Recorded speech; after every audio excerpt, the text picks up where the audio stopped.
सावन 2026 पूरी जिंदगी पछताओगे।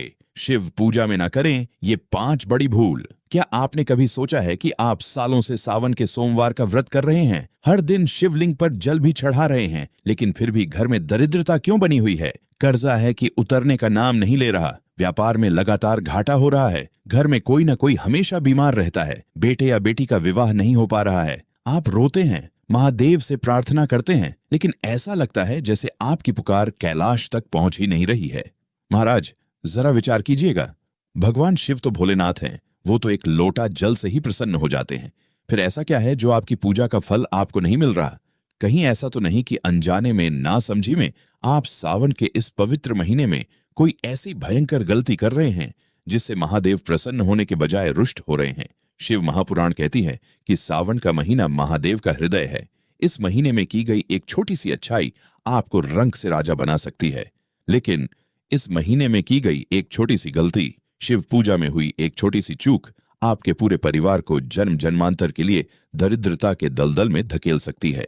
आज के इस वीडियो में शिव महापुराण के पन्नों से वो 5 सबसे बड़ी गलतियां आपको बताने जा रहा हूं जो अक्सर लोग सावन के महीने में कर बैठते हैं। अगर आप सावन 2026 में शिव की कृपा पाना चाहते हैं तो इन गलतियों को भूलकर भी मत कीजिएगा, वरना पूरी जिंदगी रोना पड़ेगा। वीडियो को अंत तक देखिएगा, क्योंकि आखिर में एक ऐसा अचूक उपाय भी बताऊंगा जो आपकी पुरानी हर गलती को माफ करवाकर महादेव को प्रसन्न कर देगा। सावन का महीना कोई साधारण महीना नहीं है। जब समुद्र मंथन हुआ था और उसमें से हलाहल विष निकला था, तो पूरे ब्रह्मांड को जलने से बचाने के लिए हमारे महादेव ने उस विष को अपने कंठ में धारण कर लिया था। विष की गर्मी से महादेव का शरीर तपने लगा था। उस समय सभी देवी देवताओं ने महादेव को शीतलता प्रदान करने के लिए उन पर निरंतर जल चढ़ाया था। वो महीना सावन का ही था, इसीलिए सावन के महीने में शिवलिंग पर जल चढ़ाने से महादेव को जो शीतलता मिलती है, उसके बदले में वो आपके जीवन के सारे कष्टों, सारे दुखों और सारे ताप को हर लेते हैं। विशेषकर सावन के सोमवार का व्रत। सोमवार का दिन चंद्रमा का दिन है जो महादेव के मस्तक पर विराजमान है। सावन 2026 का यह महीना इसलिए भी अत्यंत विशेष है क्योंकि ग्रहों के विशेष संयोग से इस बार सावन में शिव और शक्ति दोनों की असीम कृपा बरसने वाली है। लेकिन यह कृपा तभी मिलेगी जब आप शास्त्रों में बताए गए नियमों का पालन करेंगे। तो आइए शिव महापुराण के अनुसार जानते हैं वो 5 महागलतियां। पहली गलती, शिव पूजा में वर्जित सामग्री का उपयोग।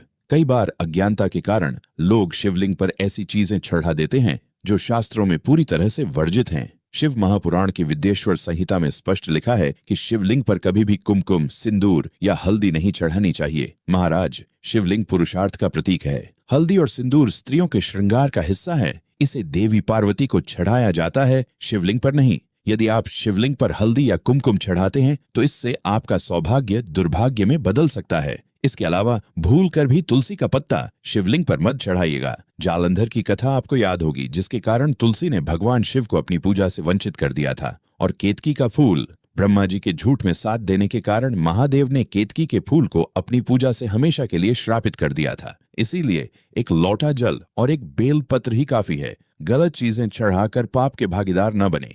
दूसरी गलती, तामसिक भोजन और व्यसन। सावन के महीने में आपके शरीर का रोम रोम शिवमय होना चाहिए। अगर आप सावन के सोमवार का व्रत रखते हैं या सावन में शिव की आराधना करते हैं तो आपके घर में भूलकर भी लहसुन, प्याज, मांस या मदिरा का प्रवेश नहीं होना चाहिए। आजकल के युवा सोचते हैं कि हम तो व्रत नहीं रख रहे तो हम कुछ भी खा सकते हैं। नहीं महाराज, सावन के महीने में शिव के गण पूरी पृथ्वी पर विचरण करते हैं।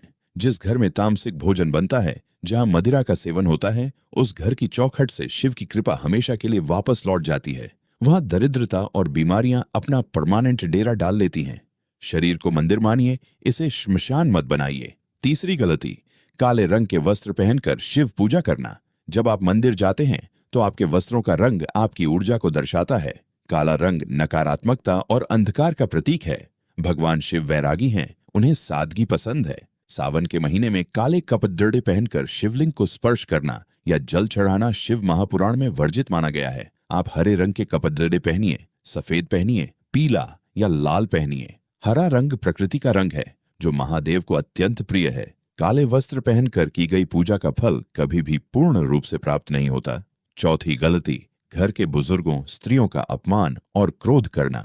लोग मंदिर में जाकर तो घंटों घंटी बजाते हैं, लेकिन घर लौटकर अपनी पत्नी को गालियां देते हैं, माता पिता का तिरस्कार करते हैं। महाराज सुन लीजिए, जो इंसान अपने माता पिता के आंसू निकालता है, उसकी पूजा कैलाश पर बैठे भोलेनाथ कभी स्वीकार नहीं करते। शिव और शक्ति एक ही हैं। जिस घर में नारी का सम्मान नहीं होता, उस घर में सावन तो क्या, जीवन भर पूजा कर लो, कोई फल नहीं मिलेगा। सावन के महीने में क्रोध करना, गालियां देना, किसी गरीब का दिल दुखाना, ये साक्षात शिव के त्रिशूल को बुलावा देने के बराबर है। अपने मन को शांत रखिए, क्षमा करना सीखिए। पांचवी और सबसे बड़ी गलती, व्रत के नियमों का खंडन और दिन में सोना। अगर आप सावन सोमवार का व्रत करते हैं तो दिन में भूलकर भी न सोएं।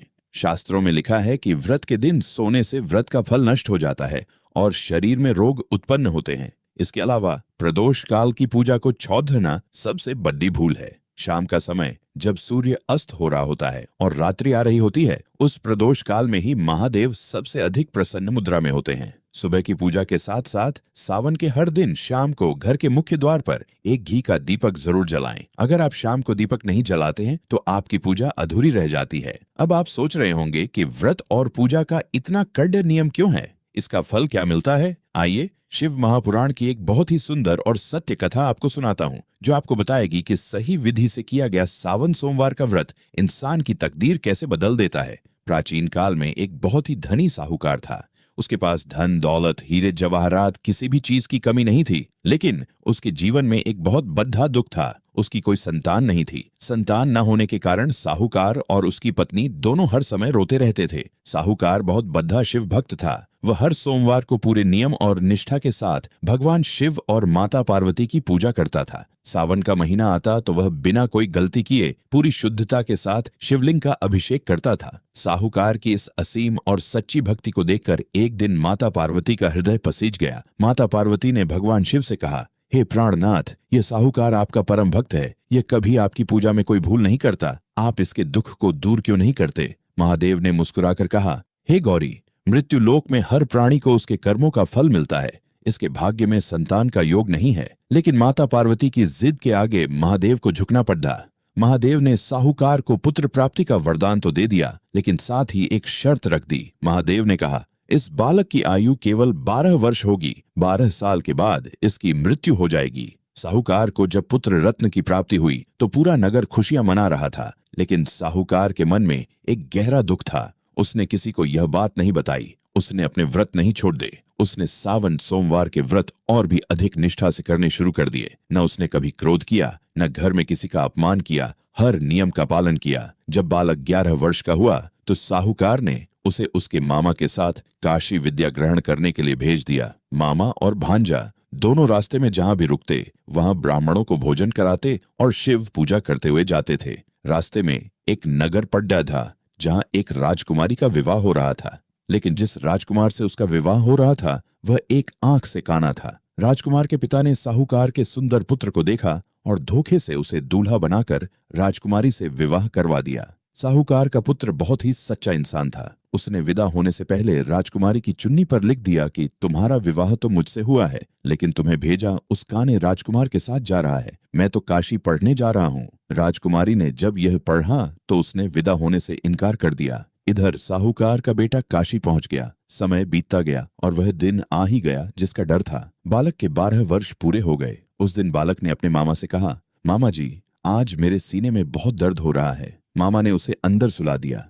थोड़ी ही देर में उस बालक के प्राण निकल गए। मामा जब अंदर गया और अपने जवान भांजे को मृत देखा तो उसके पैरों तले जमीन खिसक गई। वो जोर जोर से छाती पीटकर रोने लगा। उसका विलाप इतना हृदय विदारक था कि वहां से गुजर रहे भगवान शिव और माता पार्वती भी रुक गए। माता पार्वती ने जब उस मृत बालक को देखा तो उन्होंने महादेव से कहा, हे स्वामी, इसके रोने की आवाज मुझसे सुनी नहीं जा रही। कृपया इसके दुख को दूर करें।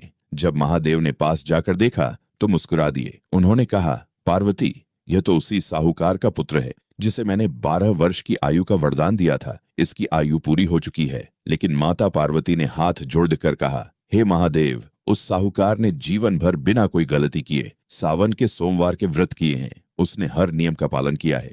अगर आज आपने इसके पुत्र को जीवन दान नहीं दिया तो मृत्युलोक में लोग आपकी पूजा और सावन सोमवार के व्रतों पर से विश्वास खो देंगे। आपको अपने भक्त की लाज रखनी ही होगी। माता पार्वती के ऐसे वचन सुनकर और साहूकार के निष्कलंक और शुद्ध सावन सोमवार के व्रतों के प्रताप से भगवान शिव ने उस मृत बालक के सिर पर अपना हाथ फेरा और चमत्कार देखिए महाराज। वो मृत बालक ओम नमः शिवाय बोलता हुआ उठ खड़ा हुआ।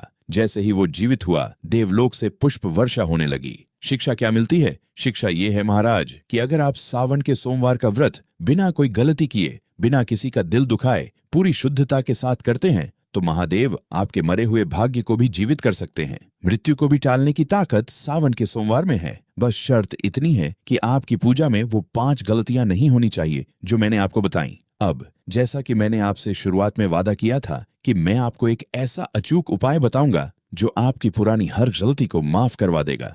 कई बार हम अनजाने में गलतियां कर बैठते हैं। हो सकता है आपने भी सावन में जाने अनजाने कोई भूल की हो, तो उस भूल की क्षमा मांगने और महादेव से अपनी अटकी हुई मनोकामना पूरी करवाने का यह उपाय ध्यान से सुनिए। आपको क्या करना है? सावन के किसी भी दिन, विशेषकर सोमवार या प्रदोष के दिन, एक बेलपत्र लीजिए।